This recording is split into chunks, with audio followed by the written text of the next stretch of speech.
goat, bladder of cobra, and whisker of a rat. Oh, hi, kiddies. I was just rustling up a sickening snack for a ghastly guest.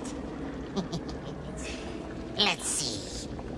I need the blood of a sacrificed goat. Whoops. It's got to be a virgin goat. Guess you're off the hook, Nelly. Tonight's story is about a different kind of sacrifice. A sacrifice made for love.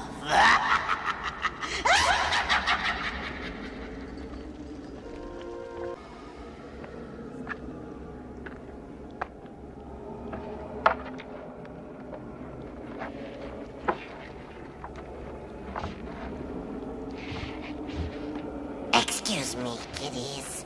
Be with you in a moment.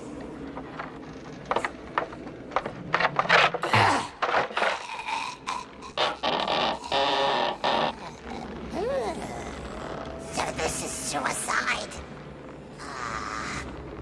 Somehow I thought it'd have more punch. Oh well. At least Jim's big finish had a bright side. I hate to see a guy throw his life away without some dame getting a laugh out of it. So remember, if your ladies' evenings are all booked up, do what I do.